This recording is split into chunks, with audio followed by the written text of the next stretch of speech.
Hello friends, CVV class system में आप सभी का स्वागत है।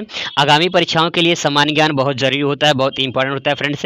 चलिए उन्हीं सामान्य ज्ञान संबंधित महत्वपूर्ण क्वेश्चन को हम लोग प्रैक्टिस करते हैं। पहला क्वेश्चन आपके सामने दिखाई दे रहा है। प्राचीन भारतीय भौगोलिक मान्यता के अनुसार भारतवर्ष किस द्वीप का अंग था?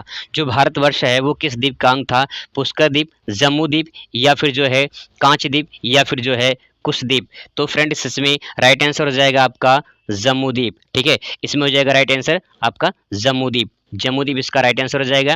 व्याख्या में आप इसका देख सकते हैं, यहाँ पे पूरा विस्तार से लिखा गया है व्याख्या। पौराणिक भूगोल के अनुसार जम्मू द्वीप एक भूलोक के सप्त महाद्वीपों में से एक है।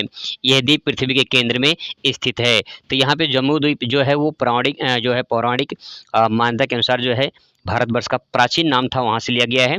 अगला क्वेश्चन दोस्तों आपके सामने ये रहा। अगला क्वेश्चन फ्रेंड्स आपके सामने है कि सर्वप्रथम इंडिया शब्द का प्रयोग भारत के लिए किस भाषा में किया गया है? किस भाषा में किया गया है? उर्दू में, ग्रीक में, या फिर जो है आपका फारसी में, या फिर अरबी में। तो इसका राइट आंसर फ्रेंड्स हो जाएगा आपका ग्रीक भाषा में किया गया है। ठीक है, यहाँ पे इसकी व्याख्या देख सकते हैं आप। ग्रीक लोगों ने अनेक भारतीय नदियों के राजाओं के शहरों के अनेक भाषाओं में जो है अजीब नाम रखे गए हैं। तो यहाँ पे इसको देख सकते हैं आप। अगला क्वेश्चन दोस्तों आपके सामने ये रहा। भारत के मुख्य भारत की मुख्य भूमि दक्षिण सीमा है। ठीक है, जो भारत की मुख्य दक्षिण सीमा है, यानी लास्ट पॉइंट ये आपको देखेंगे। लास्ट पॉइंट जो है आपको ये दिखाई देगा कि जो है लास्ट पॉइंट इसका क्या है। यहाँ पे लास्ट पॉइंट, तो यहाँ पे जो है ये देख सकते हैं, चार ऑप्शन आपके सामने है।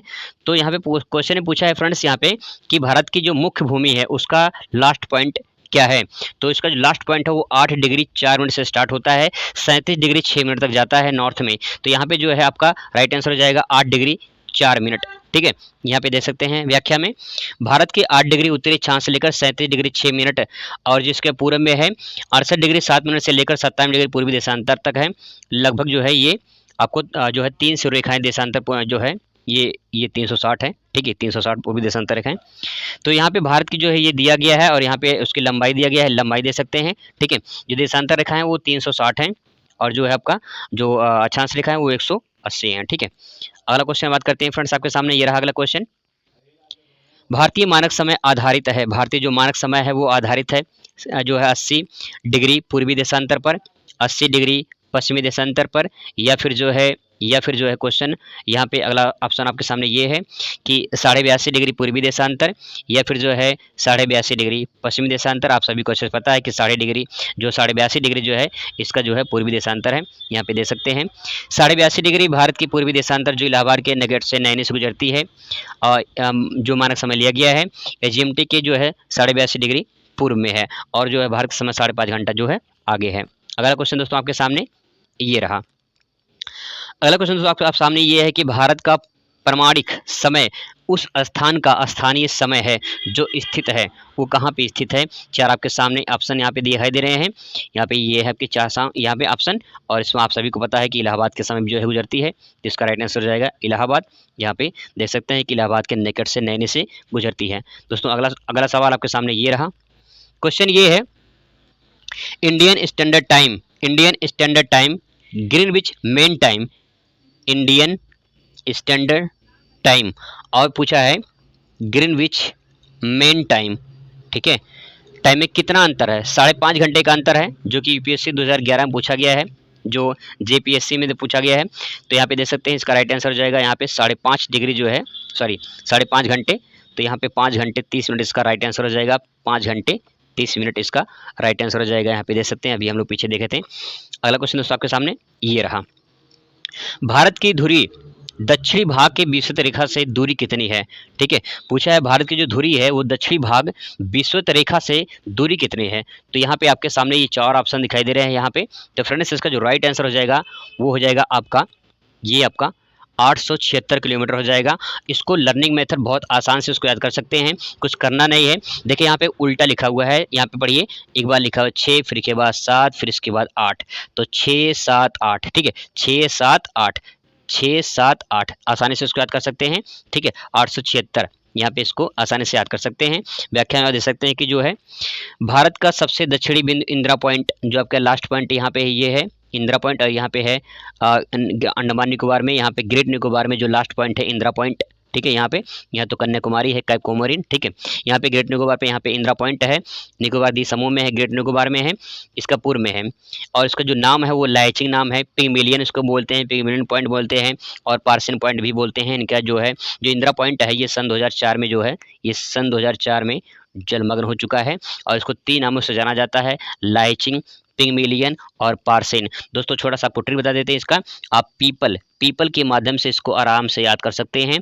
देखिए पिग्मेलियन, पार्सियन, लाइचिंग, ठीक है। इंदिरा पॉइंट को 3 नाम से जाना जाता है, तो पीपल आप याद रखे रहेंगे, तो पिग्मेलियन हो जाएगा, पार्सियन हो जाएगा, लाइचिंग, इन 3 नाम से इसको जाना जाता है। अगला क्वेश्चन दोस्तों आपके सामने ये रहा, भारत की स्थलीय सीमा की लंबाई कितनी है? स्थलीय सीमा की लंबाई पूछा है, 6100 किलोमीटर है, 75 किलोमीटर है, या फिर जो है आपका जो है 12,000 किलोमीटर है, या जो है 15,200 किलोमीटर है। तो सवाल क्या पूछा है? स्थलीय सीमा की लंबाई पूछा है, तो राइट आंसर हो जाएगा 15,200 किलोमीटर स्थलीय सीमा की लंबाई हो जाएगी, ठीक है।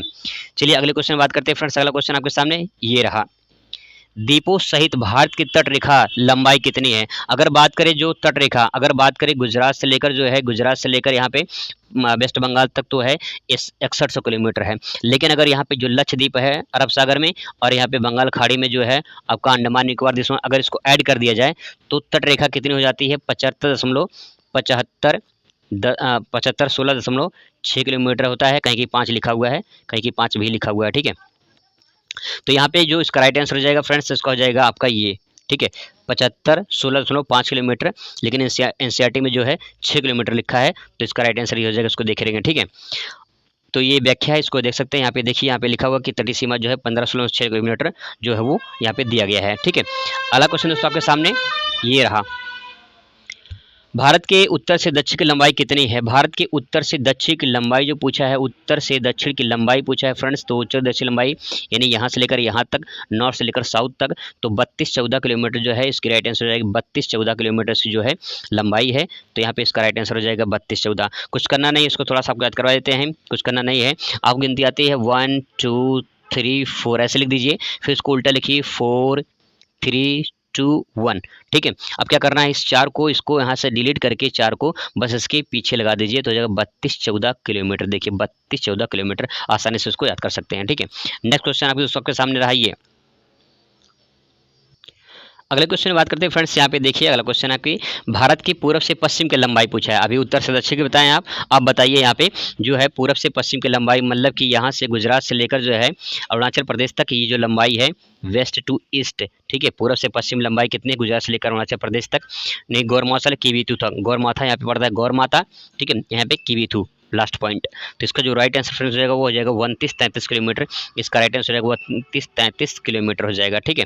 29-33 किलोमीटर इसका हो जाएगा राइट आंसर। यहाँ पे देखिए दोनों दिया है, ठीक है। बैक साइड अगला क्वेश्चन दोस्तों आपके सामने ये रहा, अगला क्वेश्चन आपके सामने ये रहा, ये जो है बीपीएससी में पूछा गया है, भारत की तटरेखा लंबाई कितनी है? तो आपका अभी देखें तटरेखा लंबाई कितनी है, 6100 किलोमीटर है, ठीक है। लेकिन अगर पूछे संपूर्ण है, तो संपूर्ण में आपका जो है 75-16.75 इसमें हो जाएगा। संपूर्ण अगर पूछता है तो 75-16.6 किलोमीटर है, ये संपूर्ण है। लेकिन अगर तटरेखा सिर्फ पूछता है तो आपका 6100 किलोमीटर हो जाएगा। इसमें राइट आंसर आपका ये हो जाएगा, ठीक है। यहाँ पे व्याख्या में आप देख सकते हैं, यहाँ पे व्याख्या में आपको पूरा डिटेल दिया है कि भारत के स्थलीय सीमा की लंबाई है 15,200 किलोमीटर है, स्थलीय सीमा की पूछा है। यहाँ पे जलीय सीमा की लंबाई जो है ये 75-16.6 किलोमीटर है, कामा ने यहाँ पे दशमलव है। मुख्य धरातलीय की सीमा की जो लंबाई हो 6100 किलोमीटर है। ये पूरा का पूरा जलीय सीमा को लेकर, मतलब कि लक्षद्वीप और अंडमान निकोबार देशों को मिलाकर ये पूरा है। लेकिन अब पूछता है कि कितनी है, तो 6100 किलोमीटर हो जाएगा, ठीक है। सम्मिलित कर दिया जाए तो लक्षद्वीप को और अंडमान निकोबार देशों को अगर सम्मिलित कर दिया जाए तो 75-16.6 किलोमीटर इसका हो जाता है, ठीक है। अगला क्वेश्चन दोस्तों आपके सामने ये रहा, ऐसे ही सिंपल क्वेश्चन पूछे जाते हैं बीएड में या टेट वगैरह में। तो भारत का क्षेत्रफल विश्व के क्षेत्रफल के भौगोलिक कितना परसेंट है? 2.2%, 2.4%, या फिर जो है 2.8% या 3.2%। राइट आंसर हो जाएगा 2.4%, ठीक है। 2.4% जो है ये पूरा का पूरा भारत का क्षेत्रफल है, मतलब कि विश्व में देखा जाए, ठीक है। अगला क्वेश्चन दोस्तों आपके सामने ये रहा, क्वेश्चन है कि भारत के कुल क्षेत्रफल का कितना प्रतिशत पर्वतीय भाग क्षेत्र जो है वो क्षेत्र के अंतर्गत आता है? किसमें? पर्वतीय भाग के क्षेत्र के अंतर्गत आता है। तो यहाँ पे क्वेश्चन पूछा है कि कितने परसेंट भाग जो पर्वतीय क्षेत्र में है, तो आपका राइट आंसर क्या हो जाएगा? राइट आंसर फ्रेंड्स हो जाएगा आपका 10.7%। ठीक है, 10.7% आपका राइट आंसर हो जाएगा। यहाँ पे दे सकते हैं कि देश के कुल क्षेत्रफल का 10.4% जो है वो पर्वतीय जो भाग है उससे विस्तारित है। ठीक है, वहीं बात करें अगर पहाड़ी क्षेत्र की, तो पहाड़ी जो क्षेत्र है वो 18.6% आपका पहाड़ी क्षेत्र आ जाता है। अगला क्वेश्चन आपके सामने ये रहा। अगला क्वेश्चन दोस्तों आपके सामने है कि संपूर्ण भारत में कितना प्रतिशत भूभाग पर पर्वत और पहाड़ी का विस्तार पाया जाता है। पर्वत और पहाड़ी का विस्तार पाया जाता है, यानी पर्वत और पहाड़ी दोनों पूछ लिया है। इसका मतलब ये दोनों मिला दिया जाए तो हो जाएगा 29.3% हो जाएगा। 29.3% बात हो जाएगा अगर दोनों को शामिल कर दिया जाए तो। ठीक है, यहाँ पे देखिए 7.7% जो है पर्वतीय क्षेत्र और 18 ये जो शामिल कर दिया है तो कितना आ जाएगा, लगभग 29.3% आपका आ जाएगा। ठीक है, अगला क्वेश्चन आपके सामने ये रहा। संपूर्ण भारत की कितने परसेंट भूभाग पठारी क्षेत्र है। कितना पठारी क्षेत्र है, पठारी क्षेत्र पूछा है, इसमें कितना परसेंट जो हो पठारी क्षेत्र है। तो यहाँ पे राइट आंसर आपके सामने क्या हो जाएगा, राइट आंसर दोस्तों 27.7% हो जाएगा। 27 जो है वो 7% जो है आपका हो जाएगा। 27.7% जो हो जाएगा क्या हो जाएगा, पठारी क्षेत्र हो जाएगा। ठीक है, अगला क्वेश्चन दोस्तों ये रहा आपके सामने। संपूर्ण भारत के कितने प्रदेशों पर मैदान है। मैदान पूछा है, पर्वत पठार मैदान। अब यहाँ मैदान पूछा है तो मैदान सबसे ज़्यादा है, आप सभी जानते हैं मैदान। तो यहाँ पे लगभग जो मैदान है वो 43% मैदान है। तो इसमें राइट आंसर हो जाएगा 43%। और मैदान की बात करें तो मैदान जो हो जाएगा वो दोस्तों आपका 43% जो वो मैदान हो जाएगा। 18% इसमें आपका पहाड़ी क्षेत्र हो जाएगा और इसके बाद जो है 10% पर्वतीय क्षेत्र हो जाएगा। 27% जो है पठारी क्षेत्र हो जाएगा। तो तीनों तरह से आप इसे आसानी से याद कर सकते हैं। अगला क्वेश्चन आपके सामने ये रहा। भारत की प्रादेशिक जल सीमा समुद्र तट से कितनी दूरी पर है। ठीक है, भारत की जो प्रादेशिक सीमा, जैसे मान लीजिए कि यहाँ पे, जैसे मान लीजिए कि ये जो है ये एरिया है, तो यहाँ से जो है ये जो तट वाला भाग है, अगर मान लेते हैं यहाँ से दूरी कितनी है, तो इसकी जो दूरी होती है फ्रेंड्स वो होती है 12 मील होती है। ठीक है, 12 मील। ठीक है, इसका राइट आंसर हो जाएगा आपका क्या, 12 मील हो जाएगा। यहाँ पे दे सकते हैं प्रादेशिक समुद्री सीमा। ठीक है, आधार रेखा से समुद्र जो है 12 समुद्री मील तक प्रादेशिक सीमा होती है। इसके बाद जो है इसको बोलते हैं 12 नॉटिकल मील, जो समुद्र की दूरी नापी जाती है वो नॉटिकल मील में मापी जाती है। तो ये नॉटिकल मील दिया है, इसको जो है यम लिखा जाता है, इसे 12 नॉटिकल माइल लिखा जाता है। ठीक है, तो ये हो जाता है। तो इसमें राइट आंसर क्या हो जाएगा आपका 12 नॉटिकल मील। अगर मान लेते हैं ये गुजरात है, ठीक है, यहाँ से गुजरात है, इसके बाद जो अगर यहाँ से, तो ये 12 नॉटिकल माइल तक जो है, 12 नॉटिकल माइल तक जो है ये भारत की सीमा लगेगी। इसके बाद अगर जाते हैं तो वहाँ पे अलग क्षेत्र आ जाता है, अगले क्वेश्चन में मिलेगा। अगला क्वेश्चन आपके सामने ये रहा। अब यहाँ पे देखिए, भारत के संलग्न क्षेत्र प्रादेशिक जल सीमा के आगे कितनी सीमा जो है समुद्री मील की दूरी होती है। तो यहाँ पे 24 हो जाता है, जस्ट इसका डबल हो जाता है। तो यहाँ पे आपका राइट आंसर हो जाता है 24। ठीक है, 24 हो जाता है। इसमें आपका जो राइट आंसर हो जाएगा 24 हो जाएगा। व्याख्या में देख लीजिए यहाँ पे कि जो यहाँ पे जो संलग्न क्षेत्र उसको बोलते हैं अविच्छिन्न मंडल बोलते हैं। संलग्न जो क्षेत्र होते हैं, आधार रेखा से 24 समुद्री मील तक जो है संलग्न क्षेत्र जो होते हैं, ये वही क्षेत्र हो यहाँ पे है। इसके अंतर्गत जो है आपका अधिकार आता है सफाई, जो है साफ सफाई का अधिकार होता है। सीमा शुल्क जो है वित्तीय अधिकारी जो है 3 पॉइंट इसमें 24 मील तक इसमें आ जाते हैं समुद्री मील। एक पॉइंट और होता है इसमें, एक पॉइंट इसमें और होता है, अगला क्वेश्चन में आ जाएगा ये भी। अगला क्वेश्चन दोस्तों आपके सामने ये रहा।